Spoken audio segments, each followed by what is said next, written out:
I'm Dan Drake. This is Front Up on Geno TV and Channel 99. We have as our guest today Andrew Mckenna-Foster. Welcome back, Andrew. Thanks, Dan. You've been the Director of Natural Science at the Brian Mitchell Association and been here for about 10 years on the island, I think. Yes. Yeah. And unfortunately are leaving us.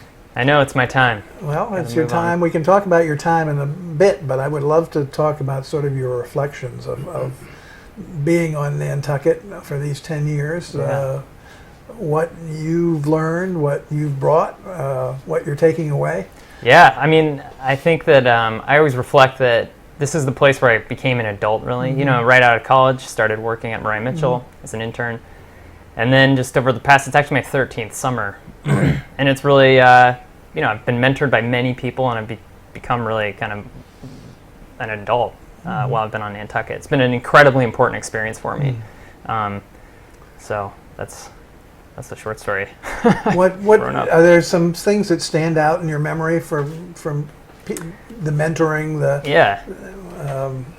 Well, so I think a big part of Nantucket is the community. Of course, everybody knows everybody, and that's the same is true for the conservation community. There's a lot of scientists here, and we all work really well together, which is very rare. And I think people come from off island, and they're kind of blown away that we're all not fighting with each other for grant money, and we all work and we collaborate and we do projects together. And that just allowed me to really take on all sorts of projects, learn new things. There's a lot of support to learn about plants and birds and fish. Your specialty is insects, right? My specialty, is insects and spiders especially. And that's just, you know, there was that opening and I took that on. But, you know, I love all natural, everything in the natural world. And so I was supported by all the different scientists here have supported me in that area. And then, of course, all our groups do educational programming, and it was just the learn by doing, just getting thrown in, leading people on nature walks. And that's a big thing that I'm going to take away from Nantucket, actually, is that experience. Did you take people out who ended up being sorry they were on those nature walks? Well, one time I was leading a plant walk and out of one of the cranberry bogs, and I was like, oh, you know, pointing out some poison ivy or something, and I happened just to step on a wasp nest. All these wasps started flying around, and nobody was stung, luckily, except for me. But it was an exciting time, but that was a close call, you know. Whatever, you know, you just kind of learn how to roll with it. You're either, you know, you learn how to kind of direct people's attention elsewhere and move on. So why are you leaving? It's time for me to go back to school. And it's one of those things where if I didn't leave now, I'd probably be here for another 10 years. And there are things that I want to go back to school to get more experience and skills in math and science. And also, it's good to have a diverse background, I think. And I've really gotten a huge experience here, but it's time. It's also time, you know, for Brian Mitchell. It needs, you know, it's good to have new people come in and bring new ideas and fresh ideas. So.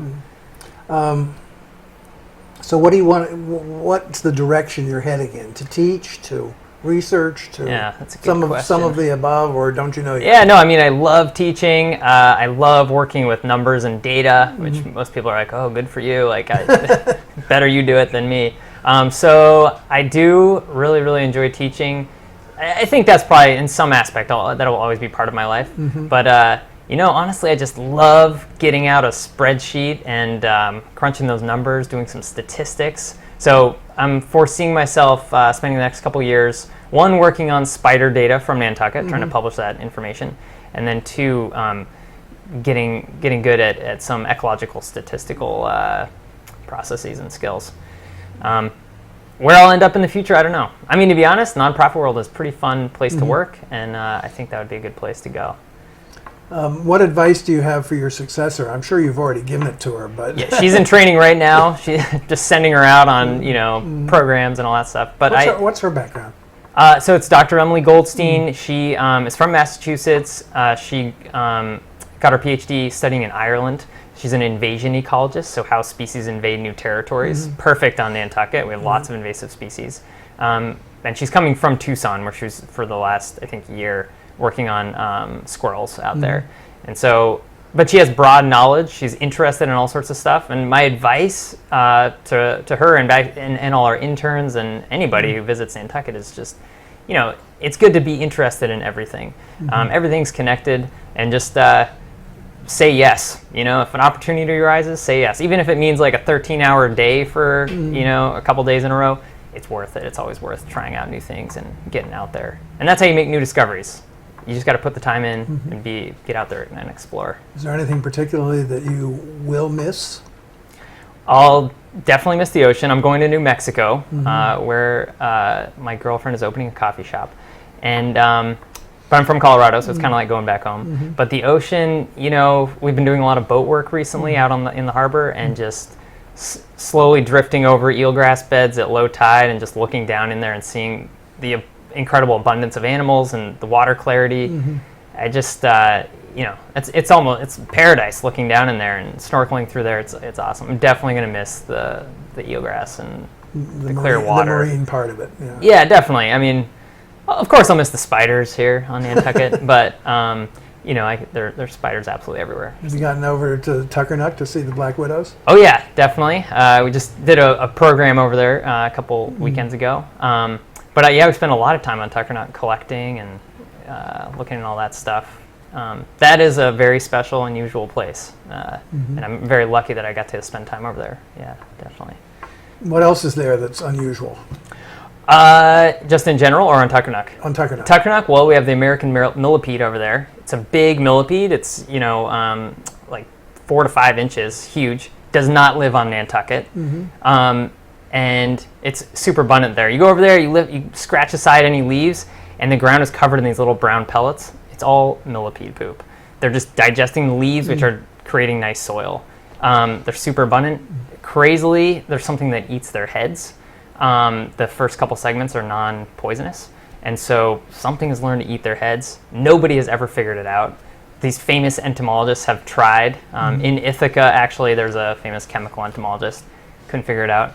But meanwhile, I just heard the other day, somebody's like, "Oh, my husband sees birds eating those all the time." Like, wow, that's a paper. You could publish that. It's a total mystery that the science world hasn't figured out yet. So the millipedes are really cool. I always tell people Tuckernuck is what Nantucket used to be. Probably it's very very diverse for insects and birds. But what about Muskegon? Have you been over there? Yeah, I mean, Muskegon is, you go over there and you feel like the world could crush you at any moment.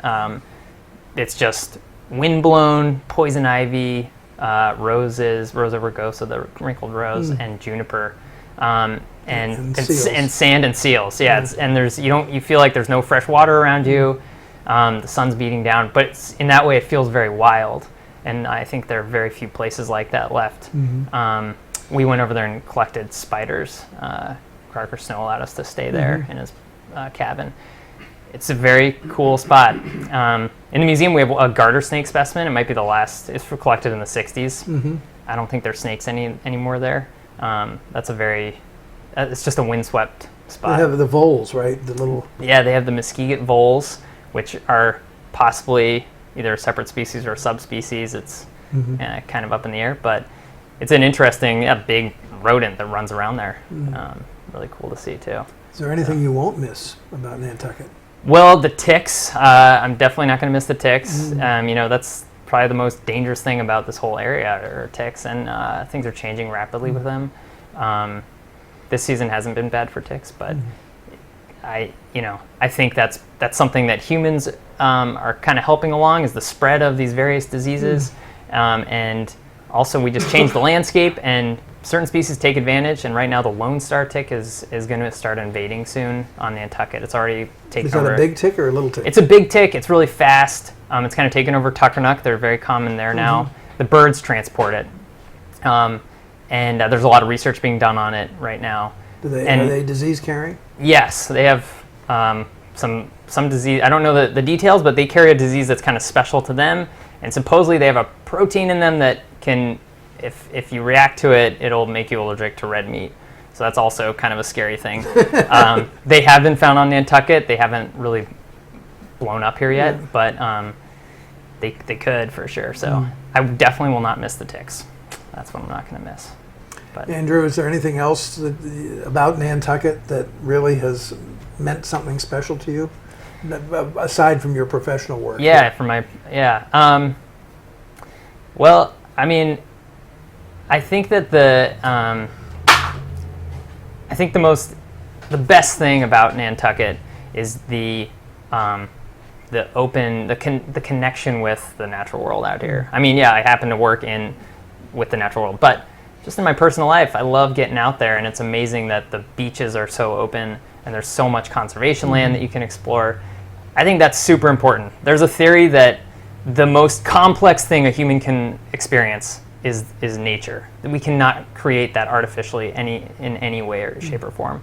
And so being able to just get out there and have this complexity take over all your senses is extremely healthy. And Nantucket is a great place for that. And I think I've been very lucky to experience that over the last 10 years. We'll say thank you. All right. And, thanks, Dan.